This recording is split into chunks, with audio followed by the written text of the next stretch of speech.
tardes. Vamos a iniciar la clase del día de hoy. Vamos a comenzar con el curso de geografía. Las semanas anteriores estábamos observando algunos temas con respecto a la geografía del Perú, la zona geográfica del Perú y también el sistema orográfico o los montes del país, al mismo tiempo que datos interesantes de nuestro país y como posición astronómica, como población, densidad poblacional, provincias, etcétera, etcétera. Hoy día vamos a iniciar la clase con los conceptos básicos de la geografía, con lo que es la geografía en sí. Deberíamos partir por este comienzo, por esta clase, pero dadas las circunstancias y también dada la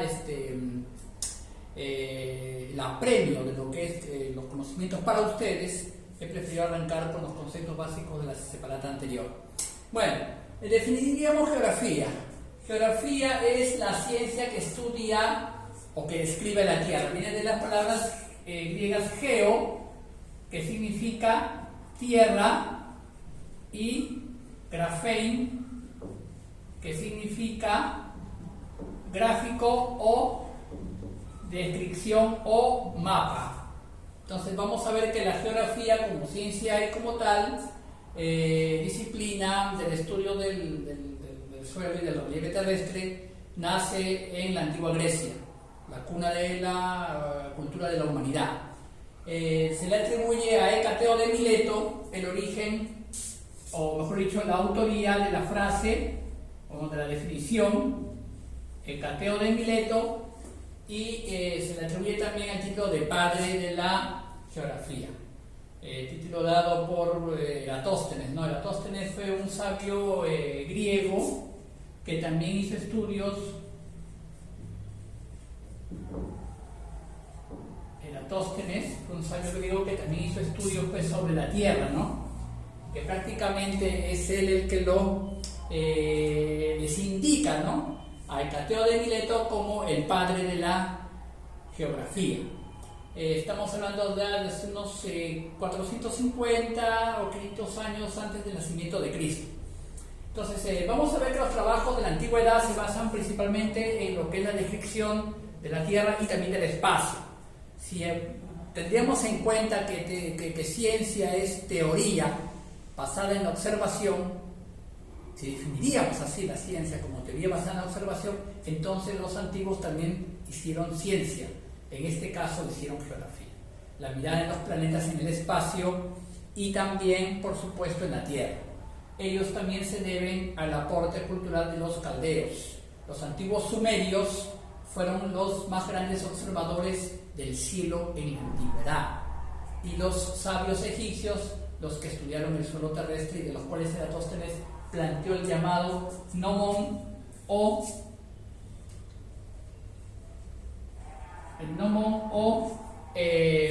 la distancia del meridiano terrestre, que hizo él con el punto de cuánto medía la Tierra, ¿no? Una especie de regla, se puede decir ya cuadriculada, estipulada, para captar pues la sombra del Sol y trazar con ello un plano equidistante del meridiano terrestre, ¿no?, en Siena, la actual región de Egipto, ¿no? Entonces estamos hablando pues de esfuerzos por describir la Tierra. Ese es el caso de la geografía. Bueno, veamos por qué es importante esta ciencia y por qué como tal es necesaria que la estudiemos. La geografía tiene una importancia fundamental. ¿Por qué?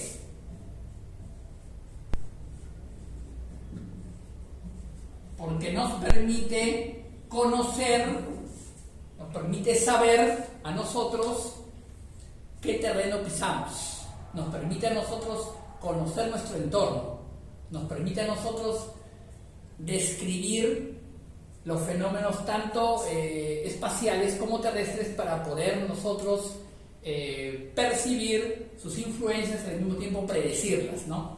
Imagínense usted, por ejemplo, el planeamiento urbano, ¿no? El planeamiento urbano viene a ser pues el el escoger un territorio determinado en el cual se va a asentar o se va a fundar una ciudad. No es algo pues dado al azar, ¿no? Y esto se ha hecho ya desde el pasado, ¿no? Vemos que nuestras culturas antiguas ya lo habían hecho. En la separata de historia con respecto a las grandes culturas del pasado, pre-incas, se suponía que los Wari establecieron un lugar firme y cercano al río para poder fundar la ciudad de Wari en la provincia de Huanta, en Ayacucho, ¿no? Y entonces vamos a ver cómo este núcleo urbano pues se desarrolló y duró algunos siglos, ¿no? De vida sedentaria y de aprovechamiento de la naturaleza que tuvieron en ese momento. Entonces la geografía va a servir para eso, para el planeamiento urbano, de construcción de una ciudad, ¿no? Tiene que verse la naturaleza del suelo, tiene que verse la lejanía de las montañas. No se puede hacer una ciudad pues en pendiente, ni tampoco pues en ladera de montañas o ni siquiera en falda de cerros, ¿no? Es peligroso. Las consecuencias los estamos viendo pues nosotros en cada momento cuando hay pues los deslizamientos y huelgas que ocurren en la zona de pendiente, en lo que es Matucana, Tornamesa, Chalacayo y otros lugares donde también hay desborde de ríos. Entonces tenemos que ver eso, ¿no? Incluso el respetar el cauce de un río aunque sea seco, ¿no? Porque la humedad va a aflorar. Entonces todo eso nos permite pues discriminar territorios y aceptar otros, ¿no?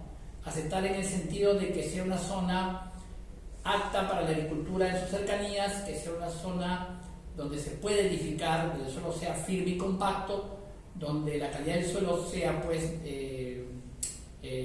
óptimo para la construcción de una ciudad y al mismo tiempo aprovechar su clima también, ¿no? Su lugar de influencia por parte del medio ambiente aéreo.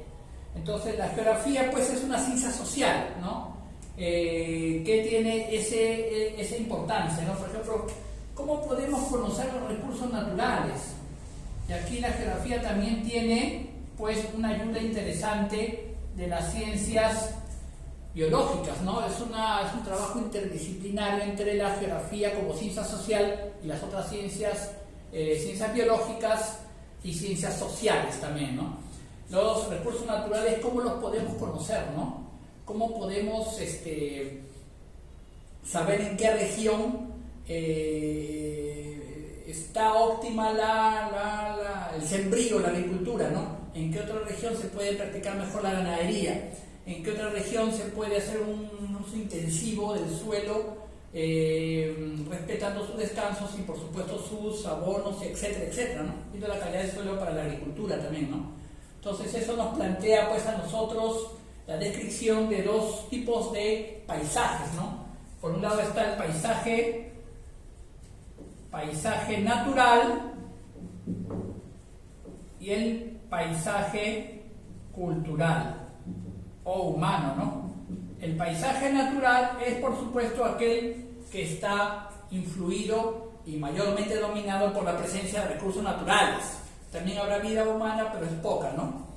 El paisaje cultural es principalmente la zona urbana, el área urbana donde se desarrolla la vida, pero ambos tienen que estar relacionados entre sí y la geografía tiene que establecer los modelos para que se pueda realizar ese tipo de interrelación, ese tipo de sistema, ese tipo de estructura, ese tipo de interrelación entre ambas partes, ¿no? Vamos a ver, por supuesto, también, jóvenes, cómo la geografía nos va a ayudar a predecir, ¿no? A predecir o a anticipar algunos acontecimientos geográficos. Por ejemplo, es sabido, por ejemplo, que la región andina tiene diferentes ecorregiones pequeñas y al mismo tiempo también tiene climas que la determinan. No es lo mismo el clima en un terreno de sécano como en un terreno pues, de presencia de humedad alta o de precipitaciones, ¿no? O incluso de temperaturas bajas. Entonces la geografía puede colaborar y ayuda en el sentido de ¿qué? De hacer un trabajo de campo y de demostrarle a los habitantes del lugar cuándo pueden ellos estar atentos al clima, a la temperatura, a los fenómenos naturales, ¿no? Ustedes saben, jóvenes, que los pobladores del Ande temen mucho, ¿no? Lo que es una noche despejada. ¿Por qué? porque una noche despejada significa que no hay un techo de nubes que pueda cubrir los sembríos. Entonces los sembríos están pues, prácticamente indefensos. Puede caer la precipitación fluvial, o lo peor que puede suceder es que pueda caer la helada. La helada es como una especie de polvillo blanco que cae del cielo y prácticamente, como si fuese una bola de fuego, pasa y quema las hojas. Entonces prácticamente, ¿qué hace? Destruye el sembrío. Aún el crecimiento pequeño del brote lo está destruyendo. Por eso es que las noches despejadas son muy temidas para los campesinos, ¿no? Tenían que colocar lonas, no sé qué cosas hacer para evitar que no llegue a haber un contacto entre la escarcha y el sembrío. Entonces la geografía, ¿para qué va a servir? Para predecir esos fenómenos, para indicar en qué momento se están acercando ciclones, en qué momento se están formando tornados, en qué momento los vientos alisios van a ser más fuertes, en qué momento, por supuesto, la fricción de las placas tectónicas puede determinar, con los estudios previos, predecir hasta qué punto puede ocurrir un movimiento telúrico, ¿no? Dada la cercanía o la lejanía de años o décadas, ¿no? Se puede también calcular eso, cómo se puede predecir un movimiento telúrico en una determinada región o un determinado lugar. Aunque yo sé, jóvenes, que los terremotos no se pueden predecir, y los movimientos sísmicos, pero siempre hay un margen de probabilidad con respecto a su lejanía en décadas o en años, ¿no? Entonces las masas tectónicas que están debajo del suelo y subsuelo están generando energía. Esa energía acumulada en años va a salir cada 30, 40 o 50 años, ¿no? Entonces vamos a ver que eso también nos ayuda a la geografía a determinarlo, ¿no? Nos determina, por ejemplo, en qué tiempo la corriente de Humboldt está dando su vuelta de Australia y llegando hacia Chile para poder traer un mayor volumen de recursos hidrológicos, peces en este caso, abundantes para la pesca y el consumo humano aquí en la costa del país. Entonces, la importancia de la geografía es fundamental, nos va a ayudar y también nos va a determinar cómo podemos relacionarnos con el sistema natural y al mismo tiempo el sistema humano, ¿no? Cómo podemos aprovechar muy bien esos recursos, muy bien, y sin dañar la naturaleza, por supuesto, ¿no? Ahora vamos a ver representantes que han habido a través del tiempo y estudiosos, ¿no? La geografía como tal también tiene su, se podría decir, salto cualitativo con respecto a los trabajos de diversos geógrafos, principalmente europeos, entre los cuales destacan Alexander von Humboldt, que es considerado el segundo padre de la geografía. Alexander von Humboldt. Justamente el Perú, en gratitud a este geógrafo, le coloca, ¿no?, el nombre de la corriente peruana, o corriente de las 200 millas, o corriente peruana del Perú, también se conoce como corriente de Humboldt, ¿no? Esa masa de aguas frías, ¿no?, que determinan la abundancia de recursos hidrológicos en el mar del Perú, ¿no? Entonces vamos a ver que él visita el Perú en el siglo XIX y hace un estudio de los climas del país, de las regiones, del mar peruano, los recursos naturales. Es prácticamente un sabio, ¿no?, que deja muchos trabajos, muchos escritos en el país, y eso le da no solamente acá en el Perú, sino también en Europa, la categoría de segundo padre de la geografía. También siguen los estudios de Federico Raxel, aquel geógrafo y geopolítico alemán que decía que el clima y la naturaleza determinan la condición cultural y social y económica de los pueblos, ¿no? O sea, le daba el determinismo geográfico a la geografía, ¿no? Vamos a ver que hay otros como Paul Vidal de la Bleich, que al contrario dice que existe un posibilismo geográfico, existe una forma de adecuarnos al clima, a las temperaturas, a la geografía y al lugar, y poder nosotros remontar a partir de los problemas que tengamos y solucionarlos, ¿no? Eso se llama posibilismo geográfico. Paul Vidal de la Bleich lo postuló. Está en contra del determinismo geográfico, ¿no? De Federico Rexel. Vamos a ver otros importantes geógrafos como Ferdinand Richthofen.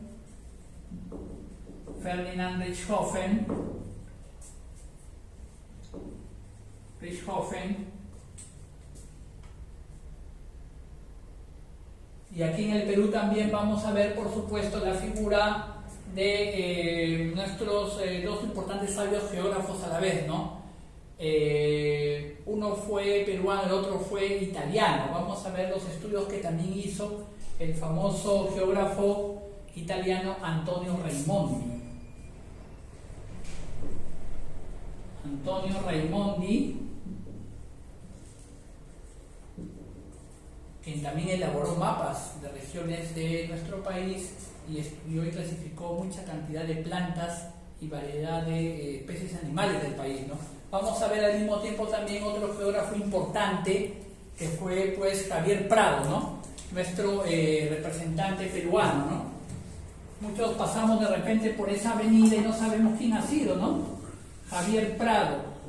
A veces en las encuestas o las preguntas de la cultura general se dice ¿quién fue tal personaje? Una vez preguntó quién fue Javier Prado. La gente no sabía, ¿no? Ha sido un famoso pues geógrafo naturalista peruano que clasificó y fue uno de los primeros en clasificar de acuerdo al régimen taxonómico las plantas y los animales en el Perú. Entonces también está considerado un geógrafo de importancia, ¿no? Todo esto tenemos que verlo pues como importancia de lo que es la geografía, de lo que es esta ciencia que estamos haciendo, esta ciencia social. Bueno, la geografía tiene pues también jóvenes ciencias auxiliares, ¿no? Entre ellas está, y eso tenemos información, está pues la historia, están pues las ciencias de la antropología, está pues la climatología, la hidrología. Todas esas ciencias pues nos dan un aporte a la geografía, ¿no? Nos brindan alcances al mismo tiempo de sus estudios para que la geografía pueda trabajar con ellos y poder explicar mejor la variedad de fenómenos geográficos que suceden a nivel mundial, ¿no? Todo eso está también en su información, ¿no? Vamos a hablar ahora también de lo que es, por ejemplo, la división de la geografía. Usted sabe que la geografía como ciencia social también se divide, ¿no? Tiene divisiones, al igual que la historia, al igual que otras ciencias, ¿no? Vamos a ver que existen dos tipos de geografía, ¿no? Existe la geografía física y la geografía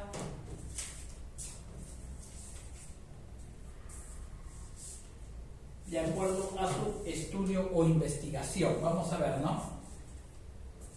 Geografía física y geografía humana. Muy bien. De acuerdo a su enfoque, es decir, de acuerdo a la forma de estudio que se esté dando, la geografía se va a dividir en geografía general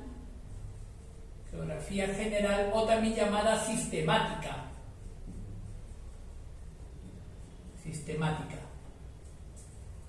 Y aquí vamos a ver el estudio de la Tierra en sus tres esferas, que también vamos a ver en clases futuras, ¿no? ¿Cuáles son las tres esferas que están pues determinando su estudio de la Tierra? Serían los tres estados de la materia: sólido, el elemento líquido y el elemento gaseoso de lo que es la Tierra. El sólido sería pues la estructura terrestre, ¿no? En este caso sería el planeta Tierra, ¿no? La estructura terrestre. Los líquidos serían océanos, mares, ríos, lagos, todo lo que constituye el estado líquido de la materia, ¿no? Y lo gaseoso serían los fenómenos meteorológicos, las nubes, lo que están en las capas que rodean la Tierra. Todo eso se va a estudiar, ¿no? Entonces, todo eso lo vamos a ver en clases futuras. La geografía regional o parcial. Aquí entra ya otro criterio. Aquí entraría el criterio de la sectorización del estudio por lugares, ¿no? Por ejemplo, si es la Tierra tendríamos que hacer continentes, ¿no? Continentes, y si es, por ejemplo, países o regiones, ¿no? En este caso, ¿no? País, región. vamos a ver que no solamente conviene de manera política dividir un país en regiones o departamentos y a su vez estos en provincias, y a su vez estos en distritos, y a su vez estos en poblados o urbanizaciones o sectores, y a su vez estos en caseríos o a su vez en centros poblados. No solamente vale para el criterio administrativo, político, sino también vale para el criterio geográfico, porque así se logra mejor un estudio de lo pequeño hacia lo grande, de lo genérico, de lo específico a lo genérico, para poder conocer nuestros recursos y saber aprovecharlos. Ahora, de acuerdo al aspecto que se investiga, ¿no? De acuerdo ya al aspecto. De acuerdo al aspecto de investigar. Aquí hay dos enfoques también principales. Sería la geografía física, al cual me refería, y al de la geografía humana, ¿no? En el caso de la geografía física vamos a ver los diversos como subciencias auxiliares que la apoyan. En este caso estaría la geomorfología, por decirlo así, si es un elemento natural, geomorfología que estudia pues la superficie y los accidentes, superficie y accidentes, ¿no? Tenemos que hacer una clase con lo que es relieve terrestre, ¿no? Usted sabe lo que es un cabo, un golfo, una península, usted sabe lo que es un archipiélago, un istmo, un estrecho, sabemos lo que es una cuchilla, un paso abra, una cordillera, una cadena montañosa, una cadena intramontañosa, un valle aluvial, una planicie, un tablazo. Hay que definir cada uno de ellos, jóvenes, hay que saber así como ejemplo, no solamente del Perú, también del mundo. ¿Dónde está ubicado el desierto de Caracumi? ¿Lo sabe usted? ¿Y por qué se le llama así? Tiene su explicación. ¿Cuál es el desierto más grande del mundo? ¿Y por qué ahorita en estos momentos tiene influencia? La noticia está saliendo, ¿no? Las nubes están, y el viento está llevando una gran cantidad de esas arenas de ese desierto a diversos lugares del mundo, ¿no? Entonces hay que saber las definiciones de los accidentes geográficos y, por supuesto, conocerlos en su ubicación en el atlas geográfico. La hidrogeografía, que estudia los recursos hídricos, en este caso sería pues el agua, ¿no? El agua, los mares, ríos y lagos, ¿no? Y, por ejemplo, la biogeografía, que estudia las diversas formas de vida entre animales y plantas. Ya regresa el ser humano aquí. Animales y plantas. Acá tenemos el apoyo pues de la biología, ¿no? En la ciencia humana vamos a ver que hay también tres tipos de geografía. Está la llamada geografía política o geopolítica, ¿no? La geopolítica elabora planes de desarrollo de un país, de estrategias, de defensa nacional, de poder nacional. Establece criterios de fronteras vivas, de recursos humanos favorables, de aprovechamiento del espacio geográfico y de los recursos naturales con respecto a una visión global de un país. Vamos a ver lo que es la geografía económica, ¿no? La geografía económica con respecto, por ejemplo, a lo que es el caso de los recursos, cómo utilizarlos, cómo aprovecharlos y cómo hacer pues el comercio con los demás países del mundo, ¿no? Por ejemplo, usted sabe qué puertos importantes hay en el mundo. Eso también tiene que ver la geografía, ¿no? No solamente la ciencia económica. ¿Usted sabe cuál es el puerto más importante de Europa? ¿Por qué el este norteamericano es más importante que el oeste? Y eso también se evoluciona a través del tiempo, ¿no? También se puede hacer eso, ¿no? Los geógrafos también toman en cuenta eso, ¿no? ¿Por qué el puerto de Hamburgo es el puerto más importante de Europa, jóvenes? ¿No? Su importancia, su situación en el continente europeo, ¿no? Vamos a ver todo eso, ¿no? Después vamos a ver la geografía demográfica, ¿no? O geodemografía, ¿no?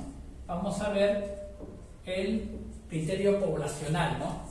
¿Por qué existe tal cantidad de habitantes en este lugar? ¿Por qué no aquí? ¿Por qué se aprovechan mejores recursos aquí? ¿Por qué no aquí? Etcétera, etcétera, ¿no? Todo eso con respecto a la división de la geografía, ¿no?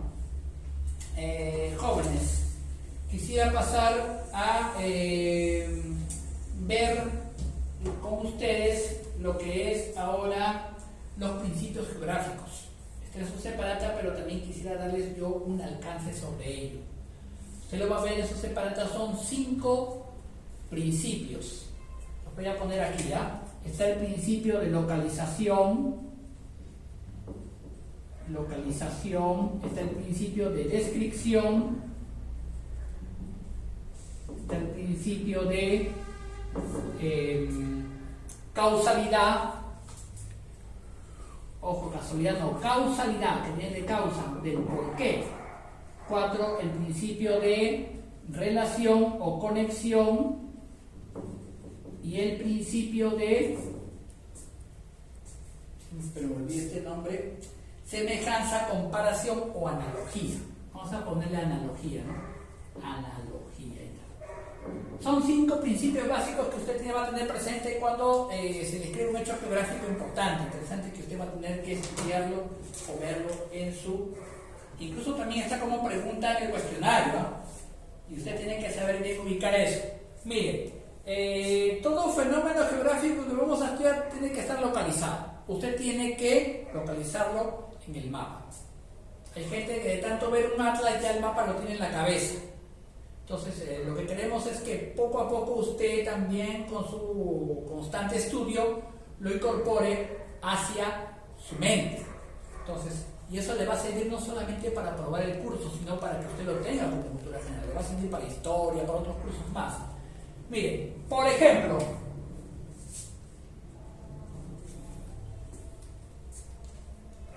¿dónde está ubicado el fenómeno geográfico conocido como las montañas rocosas? ¿Sabe usted? ¿Dónde queda? Entonces tenemos que localizarlo en un determinado lugar de este mundo. Las montañas rocosas existen como hecho geográfico, son un grupo de cadenas montañosas que se extienden de manera vertical en el mapa, están ubicadas en el sur oeste del Canadá y el noroeste de los Estados Unidos. Se les llaman así montañas rocosas, ¿por qué? Porque hay gran cantidad de canto o piedra enorme en esos lugares, por eso se llaman montañas rocosas. Ese lugar. Usted ha localizado el fenómeno. Entonces, usted ya ha determinado ese fenómeno, lo ha circunscrito a un área determinada, puede usted estudiarla. Segundo principio geográfico que vamos a ver es el principio de descripción. Usted tiene que describir un hecho geográfico.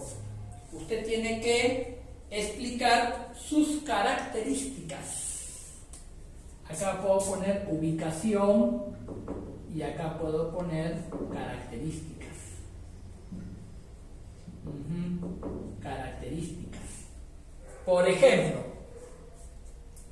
a ver,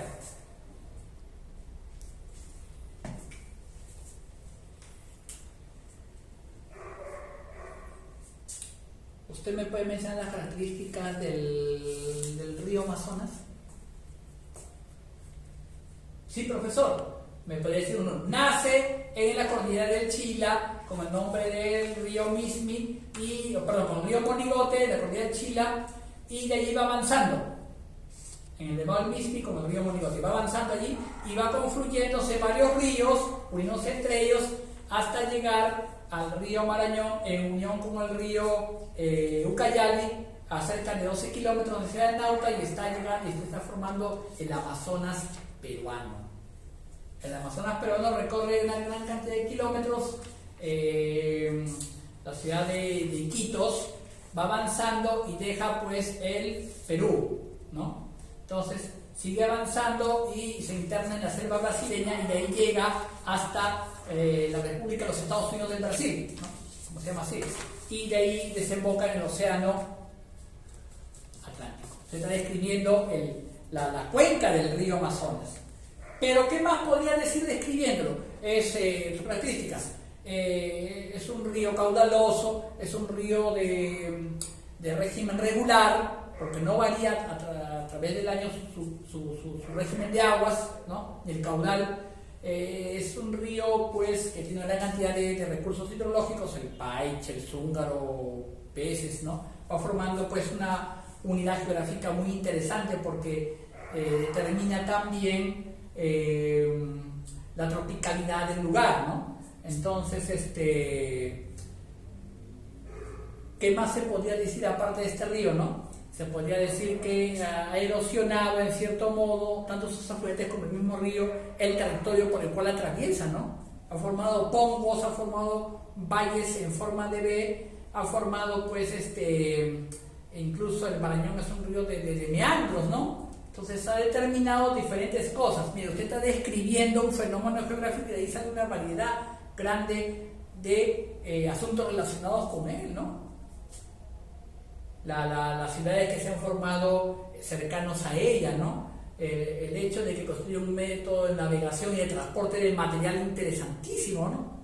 Entonces todo eso nos lleva a nosotros ¿a qué? A que estamos describiendo un fenómeno geográfico. Estamos determinando sus características que se presentan en ese momento, ¿no? Entonces, y usted puede aplicarlo a cualquier fenómeno de la naturaleza geográficamente hablando. El tercer principio es el principio de causalidad. Por este principio yo me explico por qué sucede un hecho geográfico, por qué está determinado, por qué existe en este lugar, por qué va a existir hasta cierto tiempo o va a desaparecer, se va a cambiar, va a dar como influencia de otros fenómenos, etcétera, etcétera, etcétera, ¿no?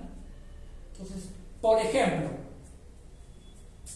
¿usted sabe, jovencito, por qué suceden los terremotos?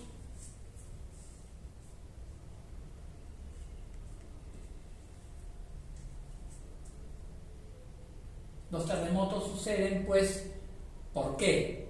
Porque es la energía que está liberándose de las capas del subsuelo hacia la parte superior. Es energía liberada. Y esa energía, que es energía cinética, energía muerta, mueve las estructuras de la Tierra, mueve las capas superficiales y por eso sale como movimiento. Entonces, estamos determinando la causa de un fenómeno. Entre la fricción, por ejemplo, entre una capa y otra que están así, hay una fricción, acá hay una fricción fuerte durante años, décadas, hasta siglos. Entonces, aquí se va formando entre ellos esas dos capas una energía, de tanto friccionar se está formando una energía, esa energía se va a liberar hacia arriba y al liberarse hacia arriba origina un movimiento. Ese es el terremoto, ese es el temblor. Si la energía liberada llega hacia arriba desde zonas muy profundas, llegará pues de una manera muy lenta, es un temblor muy pequeña, pero si es superficial va a llegar con una fuerza grande, un terremoto. Y hay grados de medición, cada de Richter, de Mercalli, que determinan pues la gravedad de un fenómeno